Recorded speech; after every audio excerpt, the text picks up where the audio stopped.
ناملموس، اولین رویداد سبک زندگی.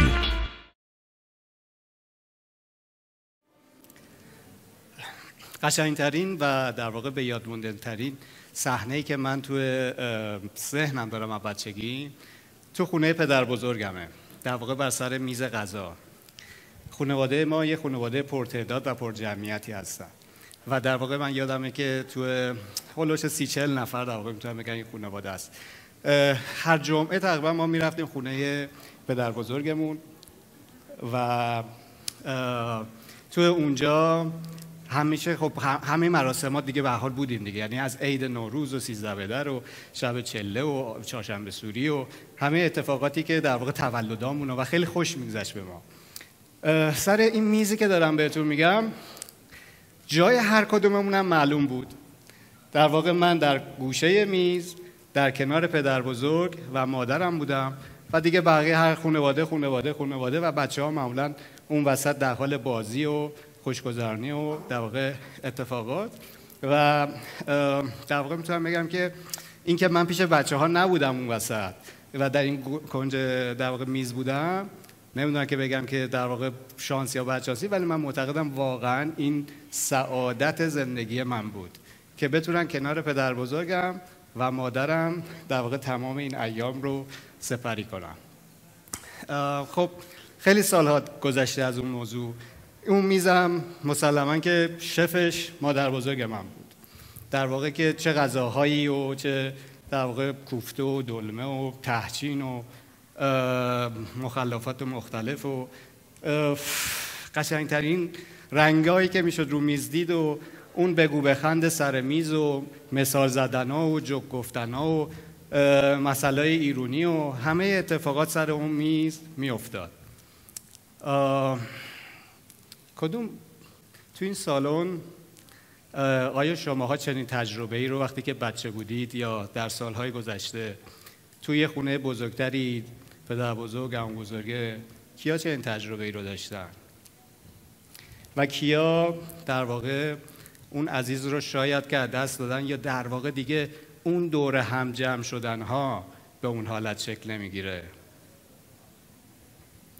درد مشترکیه. سالها گذشت و من جوان‌تر که شدم زدم به سفر، زدم که یعنی ببینم کیم و ببینم کجام و چیم و یاد بگیرم و به قول معروف کشف کنم و ببینم چه خبره و در واقع همه اتفاقاتی که دوست داشتم دیگه از آن خودم بکنم و ببینم دنیام چه خبره، کشورم چه خبره، خودم کیم، چطوریم. و در واقع سفرهای مختلفی واقعا کردم. یعنی تقریبا دیگه تو ایران که با ماشین و دوچرخه و دویدن و به هر مدلی که شما بگید این جاهای مختلفی رو رفتم و به حال با خیلی چیزا، با خیلی قوم‌ها، با خیلی اتفاقات، با خیلی مکان‌ها، با خیلی معماری‌ها، با خیلی غذاها و اتفاقات مختلف.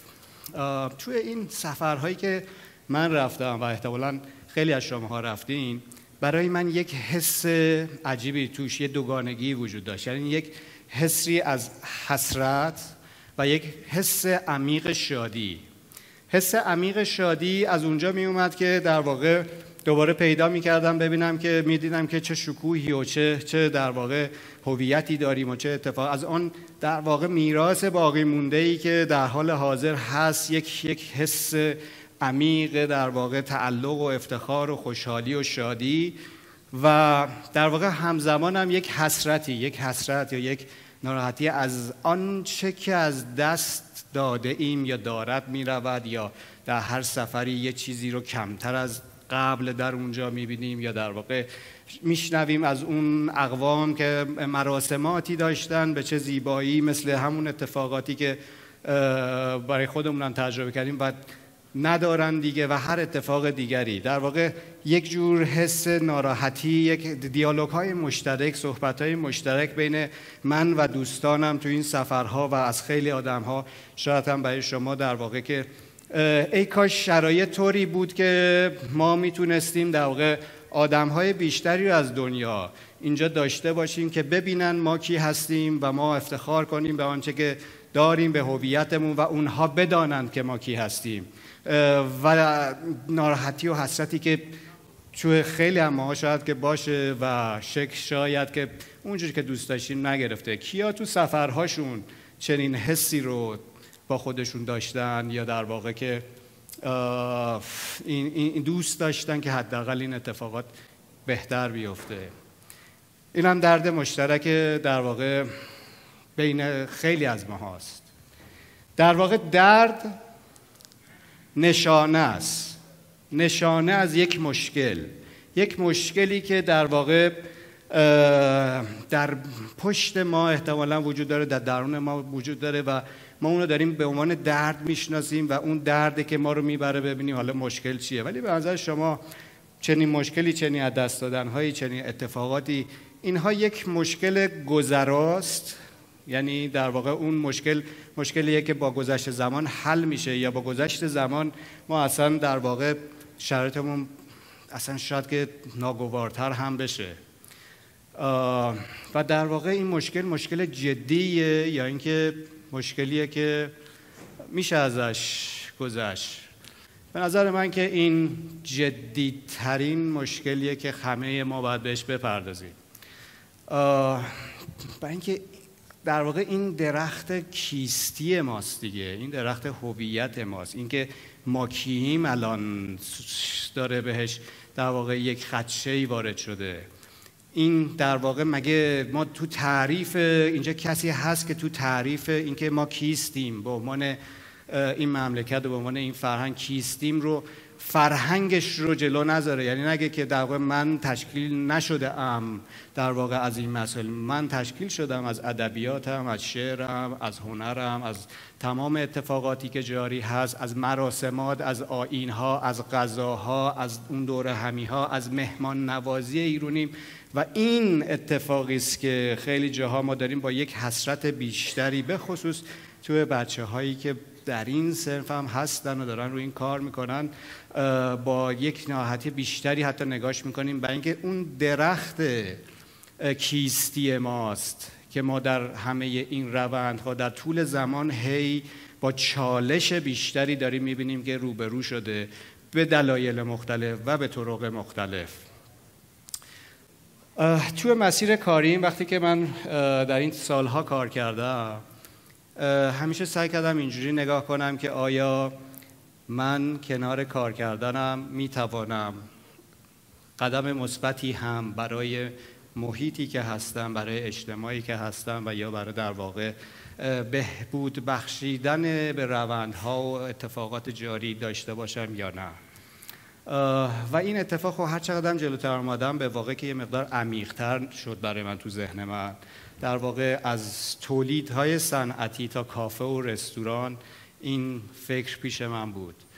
کافه و رستوران یه خاصیت‌های جالبی داره. یعنی کافه و رستوران اولا که هویت شهر رو میسازه، هویت جامعه رو میسازه. یعنی وجود از تو دوران کووید شاید که تجربه کردیم وقتی کافه ها بسته شد، رستوران ها بسته شد، اصلا شهر یهو از یک معنا و یک هویتی انگار که نشست که خالی شد. کافه و رستوران یه خاصیتی داره که در واقع به سبک زندگی ماها کمک هایی میکنه، یه ذره یه سبکایی رو بهینه‌تر، راحت‌تر و یک شرایطی رو فراهم میکنه که ما میتونیم با یک سبکی از زندگی ورود کنیم به اون رستوران یا کافه. کافه و رستوران در واقع یک خاصیت اصلا جهانی داره سر اینکه نمایندگی میکنه از فرهنگ اون خطه، از اون در واقع جایی که اومده. ما خب خیلی میشنویم دیگه رستوران های ملیت های مختلف که همه اینها در همه جهان داره به نوعی نمایندگی میکنه فرهنگ اونجا رو. رستوران هندی، رستوران ایتالیایی، رستوران فرانسه، هر نامی، ژاپنی و هر اسمی، به هر حال تا حدودی داره اینو نمایندگی و این هست، تو دنیا هست. در مسیری که در واقع با همون طرز فکری که گفتم اومدم جلو، در واقع در یک دهه اخیر دیگه خیلی عمیق‌تر به این موضوع فکر کردم که چطوریه که ما با این قدمت و با این در واقع داستان، با این شکوهی که هزاران سال است و این حرفا و تو این قصه تو این زمینه اون نمایندگی رو در جهان چطوری از این داستان اصلا مدل های مختلف فارغ از تمام این قصه های قوانینی که ایجاد شده و در واقع مسائلی که از خیلی مسائل قوانین نمی‌شود رفت، اما به هر حال در بیرون از ایران هم ما رستوران های با مفهوم ایرانی به ظاهر داریم، ولی چطوریه که اینها نمیتونن در واقع در یک مقامی در قالب رقابت حداقل در یک قالب حداقل گزینه برای آدم ها باشه که بره اینجا. مایی که انقدر به فرهنگمون و مهمان نوازیمون و خیلی از این اتفاقات در واقع قراریم و مینازیم و جلو میریم. در نهایت این فکر و این عمیق شدن روی این موضوع من رو وارد یک سیکلی در واقع یک چرخه‌ای از کارکرد کرد که در واقع تو اون تمام این سالها تو این 10 سال اخیر تقریبا به خصوص با خیلی از عزیزان خیلی از رفقایم که اینجا هستن خیلی جدی‌تر روی این مسائل کار کردیم و به خروجی‌های درخشانی رسیدیم. ولی فارغ از اون خروجی‌ها چیزی که میخوام تو این چند دقیقه باز براتون بگم در واقع مدل فکریه که حاصل اون حداقل سالها کار کرده ما بود روی این اتفاق و این روند. من فکر میکنم که این طرز فکری که مدل هایی که الان به عنوان طرز فکر حاصله از این تلاش برای اینکه ما برسیم به این نقطه ها رو الان بهتون میگم، هم به کسب و کارهای هممون و هم به اون درد مشترک و یا در واقع اون روند میتونه کمک های مثبتی رو داشته باشه. برای ورود به این بحث در واقع خوبه که اول اون درخت اصلی رو ما بشناسیم، درختی که در واقع میراث ایران شاید بتونیم که اسم‌گذاری کنیم و در واقع مکانیزم درخت هست. تقریبا همه شما مکانیزم درخت رو میدونید. ما توی در واقع درخت اون میوه درخت داره تغذیه میکنه از ریشه‌اش و در واقع حالا مستقیم که مسلما نه و قسمت‌هایی داره. من یه قسمت‌هایی رو بگم. میشه تو این درخت در واقع اون ریشه ها آن میراث و آن چیزی است که ما از گذشته با خودمون داریم و در واقع یک بدنه‌ای از این درخت هست که نسل‌های میانی و نسل‌های جدید هست که داره از اون ریشه مطلبی رو میگیره و در واقع تغذیه میکنه. و تا اینجا این قصه تموم نمیشه. شاخ و برگی که درخت داره در واقع میتونم بگم که اون مفاهیم، حالا کانسپت ها، اون مفاهیم کسب و کاری است که روی این بدنه اومده نشسته. این مفاهیم میتواند در واقع خیلی نزدیک به مدل های سبک های قدیمی باشد و میتواند بسیار بروز شده و اتفاقات مختلفی باشد که میوه های ما که میتونیم قابل ارائه باشه به بازارهای جهانی، بازار داخلی، به هر نحوی حاصل این زندگی درختی باشه. ما تو شاخ و برگ میتونیم هرس کنیم، ما میتونیم که اینو کوچیک کنیم، ما میتونیم اینو جهت بدیم، ما میتونیم شکل بدیم. اینجا اتفاقی نمیفته. ما به تصمیم زبون خودمون میتونیم که تصمیم بگیریم که با چه مفاهیمی از کسب و کار به عنوان نوآوری یا همون شاخه های گذشته بتونیم وارد بازار شیم. ولی آیا واقعا میتونیم که تنه رو بزنیم یا ریشه رو بزنیم؟ جواب نه. تو اتفاقی که در واقع تو این سالها ما وقتی که وارد شدیم انقدرم راحت اینها به هم در واقع چرخه شکل نگرفته و ما فهمیدیم که اصلا یعنی در واقع اون حسرت‌ها فقط از اون سواد در اومد. تو دنیای واقعی تو کسب و کارها دیدیم چقدر مشکلات وحشتناکتری از اون چی که فکر می‌کردیم واقعا جاریه. یعنی وقتی که میای برای این اتفاق قدم جدی برداری با چالش‌های فراوانی روبرو میشی. اتفاقی که من میتونم بگم که از اصلی ترین مشکلات ما توی اون تفکر بود که رفتیم برای اینکه بتونیم مفهوم ایرانی رو ارائه بدیم، این بود که ما اصلا دچار انقطاع نسلی شدیم به این مفهوم که ما در واقع از گذشتگان خودمون، از ریشه های خودمون یه چیزهایی رو از دست دادیم یا فراموش کردیم. در واقع نسیان شکل گرفته است و ما اون ریشه ها رو نداریم یا فکر به هر عنوانی اینها فراموش شده و اصلا نمیدانیم و یادمون نیست که ما کی هستیم. که بتونیم اون چیزی که میخوایم رو در واقع ازش تغذیه بکنیم که تا حالا بخوایم برسیم کانسپت چیست و مفهوم چیست و این اتفاق شکل بگیره. در واقع از مدل درختی به یک مقدار چیزی که اگر که ما ریشه ها رو بیایم بگیریم، یه ذره درخت تبدیل می شود به یک چیزی شبیه خار بیابان، در واقع با ریشه های ضعیفتری که اون با چالش های روبرویش خیلی راحت میتونه که بکنه و این خار از این ور به اون ور، به قول رفقای جنوبیمون سرکنگی اصلا بزن و از این ور به اون ور بره. یعنی این باد این حالا اون مفهوم و شما اصلا برو خوشگل بچین، هر کاری که دوست داری اون مفهوم میتونه اون خاره خیلی هم خوشگله در نهایت، بعضی موقع ها هم گل میده، ولی اون ریشه که نباشه در واقع اصلا این دیگه درخت نیست. ما تو مسئله‌مون داریم دیگه که در واقع بیدی نیستیم که با این بادها بخوایم بلرزیم، که اگر که نباشه اون اتفاق خاره. اصلا از این اون بوتهه که تو سفرهای به بیابون هم دیدید که یه بوته اون وسط رهاست و در واقع داره جابجا میشه. ما فهمیدیم که خیلی خوب، پس یک اتفاق اصلی باید که بریم ریشه ها رو پیدا کنیم. ما اگر که میخواهیم که اون مفاهیممون در قالبی که بتواند در نهایت به عنوان میوه های قابل ارائه باشه، اول از همه تو ریشه است. بعد ریشه هامون رو واکاوی کنیم، بعد بریم که دوباره ببینیم که چی لازم داریم. سفره ایرانی در واقع یا مفهوم ایرانی فقط اون غذای اون وسط نیست، اون همه اون اتفاق مفهوم ایرانی دور اون میز و روی اون میز جاریه. یعنی ما ریشه های متنوعی میخوایم، ما فقط ریشه غذاییمون هم نمیخوایم، ما ریشه آیینیمون رو میخوایم، ما ریشه فرهنگیمون رو میخوایم، ما ریشه های سلیقه های گذشته‌مون میخوایم، ما ریشه های معماریمون رو لازم داریم. ما خیلی از اتفاقاتی که در واقع در گذشته بوده است و داشته ایم، اگر که میخواهیم در واقع این کسب و کار تبدیل کنیم به در واقع نوع کسب و کار که هم بتوانیم که سهمی بگیریم از مارکت دنیا یا در واقع به هر فضای جغرافیایی که نگاه میکنیم، باید که بتونیم ریشه‌های مختلفی واکاوی کنیم. و ما در واقع در طی این سالها بیشترین کاری که میکردیم همین بود. یعنی در واقع درسته که ما میتوانستیم مفاهیم و کانسپت‌های خوبی رو تیمی که داشتیم و دوستای من به همراه در واقع خیلی از اساتید روش کار کنیم و در واقع به دست بیاریم، ولی تا ما نمیتونستیم وصلش کنیم به ریشه‌های درست و مفاهیم درست رو به ریشه‌های در واقع با کیفیت وصل کنیم، این اتفاق تقریبا میشد که دوباره در نهایت شاید در ظاهر خوشگل ولی در باطن بعد از 2 روز میفهمیدیم این هم یه خار بیابون دیگه است که ما داریم طراحی میکنیم و باد میبردش و نمیتونه در واقع کارش رو انجام بکنه.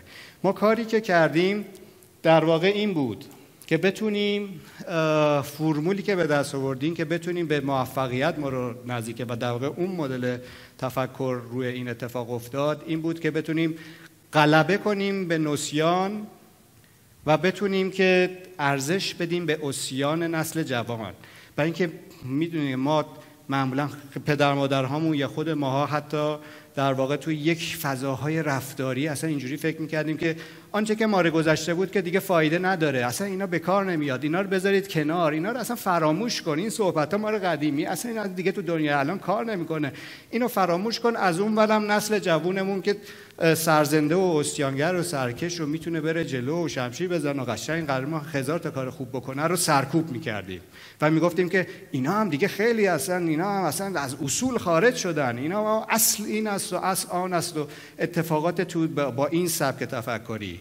بنابراین اتفاق اینجا بود که ما اون نسیان بهش غلبه شه و به اون عصیان ارزش قائل شه که بتونه دوباره این ریشه کارش رو بکنه و بده به بدنه و بدنه بتونه بده به اون شاخه ها و بتونه که میوهی که میخوایم رو توی اون کیفیتی که میخوایم دوباره به دست بیاریم و ارائه بدیم. قصه جالب توی پرداختن به ریشه ها این بود که این ریشه ها فقط و فقط باعث این نشد که ما میوه خوبی رو بگیریم. این ریشه ها برای در واقع میراثی که ایران برای ما به باقی گذاشته انقدر عمیق هست که به ما این کمک رو هم میکنه که به راحتی بیشتری حتی توی این شرایط سخت با دنیای خودمون در ارتباط قرار بگیریم.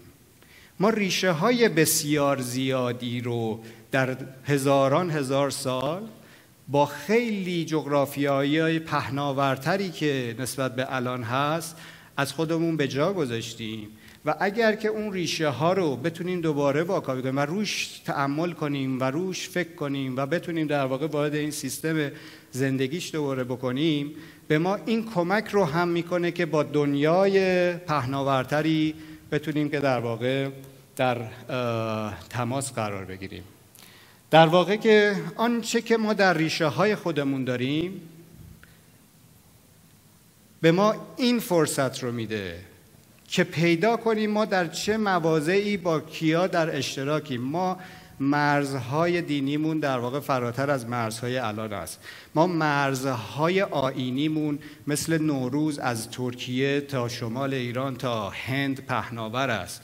ما مرزهای در واقع شب چلمون فراتر از این اتفاق است. ما مرزهای فارسی زبانیمون فراتر از این اتفاق است. ما مرزهای نان لواشمون از مرزهای الان پهناورتر است. تمام دور و بر ما در لواش با هم مشترکه و اینها ثبت شده. اینها اتفاقاتی نیست که ما بخوایم بریم کشفش کنیم، اینا هست. ما تازه میتوانیم کمک کنیم به پیدا، وقتی ریشه هامون رو پیدا ما میتونیم کمک کنیم به ثبت بیشتر این اتفاقات و اینها تازه به ما کمک میکنه که در ارتباط قرار بگیریم. ما از زاویه بازار امروز در قوانین بسیار سخت و پیچیده‌ای هستیم برای ارتباط برقرار کردن، ولی ریشه ها مار گذشته است. اصلا قوانین الان فقط شاید که بتونه روندهای پیدا کردنشو کند کنه. ما در مفهوم هم همین اتفاق میفته. در اتفاقی که وجود داره این و هر چقدر ما از ریشه در واقع بتونیم که در تماس قرار بگیریم پایدارتر از اون ارتباط. یعنی وقتی که ما یک ریشه مشترکی رو داریم، وقتی که ما در یک جایی برادر داریم، یک اتفاق پایدارتری داره شکل میگیره. وقتی که ما ریشه های مشترک داریم اتفاق پایدارتر است.